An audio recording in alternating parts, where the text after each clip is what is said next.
यो कथा हो राष्ट्रिय कृषि आधुनिकीकरण कार्यक्रम अन्तर्गत स्याङ्जा जिल्लाका 3 मेहनती किसान श्री रामबन्धु अर्याल, श्री बोधराज अर्याल र श्री हिमलाल पौडेल, जसले आफ्नो परिश्रम र प्रविधिको प्रयोगबाट जीवनमा उल्लेखनीय परिवर्तन ल्याएका छन्।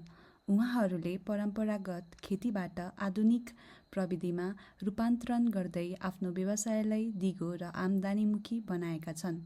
कृषक नम्बर 1 श्री रामबन्धु अर्याल।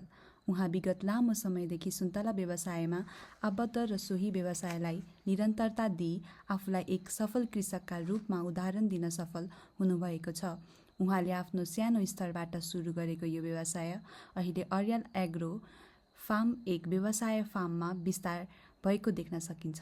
सुन्तला व्यवसायमा जोडिनु अघि उहाँले ब्याङ्किङ क्षेत्रमा लगभग 17 देखि 18 वर्षसम्म सेवा गर्नुभएको थियो।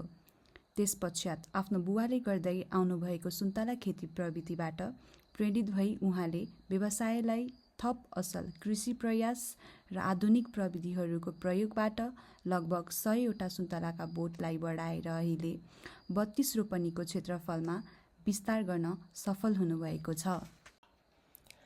कृषक नम्बर 2 श्री बोधराज अर्याल।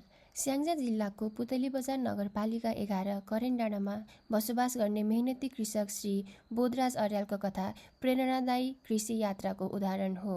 उहाँले एसएलसी पुरा गरेपछि नै रोजगारी खोज्दै अन्यत्र जानुको सट्टा आफ्नै गाउँमा केही गर्ने सोच बनाउनुभयो र सानै लगानीबाट कृषि व्यवसाय सुरु गर्नुभएको थियो। सुरुवाती चरणमा करिब 8 देखि 10 हजार रुपैयाँको सानो लगानीबाट उहाँले खेतीपाती सुरु गर्नुभयो। प्रारम्भमा स्रोत साधन सीमित भए पनि उहाँको लगनशीलता र निरन्तर प्रयासले बिस्तारै व्यवसाय अघि बढ्दै गयो। उहाँले विशेष गरी कफी र सुन्तला खेतीलाई मुख्य व्यवसायका रूपमा रोज्नुभयो, जसले उहाँको पहिचान नै निर्माण गर्यो। विक्रमसम्म 2056-57तिर उहाँ रोजगारीको सिलसिलामा जापान जानुभएको थियो। त्यहाँ बसाइका क्रममा उहाँले आधुनिक कृषि प्रविधि, विशेष गरी कफी खेतीसँग सम्बन्धित नयाँ तरिका, व्यवस्थापन र गुणस्तर सुधारका उपायहरू नजिकबाट सिक्ने अवसर पाउनुभएको थियो।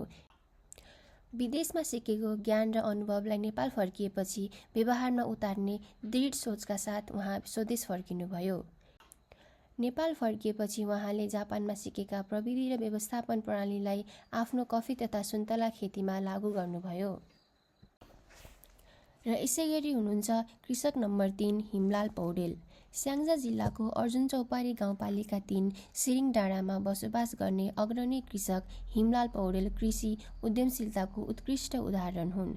उहाँले विक्रमसम्म 2079 सालदेखि औपचारिक रूपमा कृषि व्यवसाय सुरु गर्नुभएको हो। यद्यपि त्यसअघि करिब 32 वर्षसम्म ट्रेनिङ क्षेत्रको मार्केटिङ डिरेक्टरका रूपमा कार्य गर्दै अन्तर्राष्ट्रिय अनुभव हासिल गर्नुभएको थियो। विदेशमा काम गर्ने क्रममा उहाँले विशेष गरी स्विजरल्यान्ड लगायतका देशहरूमा आधुनिक कृषि प्रणाली, बगैँचा व्यवस्थापन तथा एग्रो टुरिज्मको विकास नजिकबाट अवलोकन गर्ने अवसर पाउनुभएको थियो। त्यही अनुभवले उहाँलाई नेपाल फर्किएपछि कृषि क्षेत्रमा नयाँ र दिगो काम गर्ने प्रेरणा दियो। नेपाल फर्किएपछि उहाँले आफ्नै गाउँ सिरिङ डाँडामा आदि खोला कृषि तथा पशुपन्छी फार्म स्थापना गर्नुभएको छ। करिब 140 रोपनी क्षेत्रफलमा फैलिएको यस फार्ममा उहाँले 2700 देखि 3000 बोटसम्म सुन्तला जात रोपण गर्नुभएको छ। साथै उहाँले सुन्तला खेतीसँगै भैँसी पालनलाई पनि समेट्दै मिश्रित कृषि प्रणाली अपनाउनु भएको छ। यस व्यवसायमा उहाँको कुल लगानी करिब 1 करोड 7 लाख रुपैयाँ पुगेको छ, जसमा करिब 80 लाख रुपैयाँ केवल सुन्तला खेतीमा मात्र लगानी गरिएको छ। आधुनिक बगैँचा व्यवस्थापन, सिँचाइ र दिगो उत्पादन प्रणालीमा उहाँले विशेष ध्यान दिनुभएको छ। हिमलाल पौडेलको मुख्य उद्देश्य बाँझो जमिनको सदुपयोग गर्दै व्यावसायिक कृषि विस्तार गर्नु र नेपालमा एग्रो टुरिज्मको सम्भावना बढाउनु हो। उहाँले आफ्नो फार्मलाई केवल उत्पादन केन्द्र मात्र नभई सिकाइ र पर्यटनको गन्तव्य बनाउने लक्ष्य राख्नुभएको छ। विक्रमसम्म 2072 साल स्याङ्जामा राष्ट्रिय कृषि आधुनिकीकरण कार्यक्रम स्थापना भए लगत्तै उक्त परियोजनामा आबद्ध हुनुभई कार्यक्रममा उहाँहरूले आधुनिक खेती प्रविधि तालिम, उन्नत बिउ र प्राविधिक सहयोग प्राप्त गर्नुभयो। एनएएमपी कार्यक्रममा सहभागी हुनुअघि उहाँहरूले परम्परागत खेती प्रणालीमा निर्भर हुनुहुन्थ्यो। खेतीमा उत्पादन कम, लागत बढी र बजार पहुँच कमजोर थियो। उचित प्रविधि र ज्ञानको अभावका कारण उहाँहरूले उत्पादनबाट राम्रो आम्दानी गर्न सक्नुभएको थिएन। परिवारको दैनिक सामान्य मात्र थियो। बचत नगण्य, कृषि प्रति आकर्षण घट्दो अवस्थामा र युवाहरू वैदेशिक रोजगारतर्फ आकर्षित हुँदै थिए। एनएएमपी परियोजनामा आबद्ध भएपछि उहाँहरूले विभिन्न तालिम, प्राविधिक सहयोग र अनुदान प्राप्त गर्नुभयो।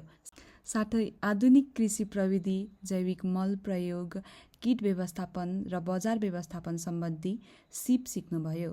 उहाँहरूले आफ्नै श्रम, जमिन र केही थप लगानी गर्दै अर्ग्यानिक सुन्तला खेती विस्तार गर्नुभयो। नर्सरी व्यवस्थापन, राम्रो प्रविधि प्रयोग गर्न सुरु गर्नुभयो।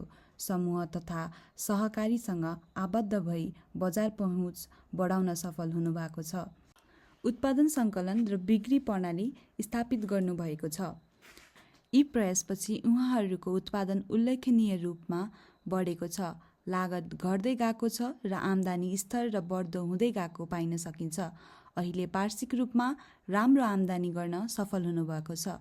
परिवारको जीवनस्तर सुधार, खाद्य तथा पोषणमा सुधार, छोराछोरीको शिक्षामा लगानी, स्वास्थ्य सेवा पहुँचका वृद्धि र सम्पत्तिमा विस्तार भएको छ। यहाँहरूको सफलताले गाउँका अन्य कृषकहरूलाई पनि प्रेरित गरेको छ भने अहिले स्याङ्जामा धेरैले आधुनिक कृषि प्रविधि अपनाउन थालेका छन्।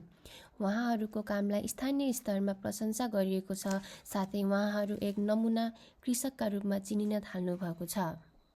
श्री रामबन्धु अर्यालको यो पहलले स्थानीय स्तरमा रोजगारी सृजना गर्नुका साथै अन्य किसानहरूलाई पनि व्यावसायिक र आधुनिक कृषितर्फ आकर्षित गरिरहेको छ भने श्री बोधराज अर्यालज्यू स्थानीय स्तरमा सफल कृषकका रूपमा परिचित हुनुहुन्छ र अन्य किसानका लागि पनि प्रेरणाको स्रोत बन्नुभएको छ।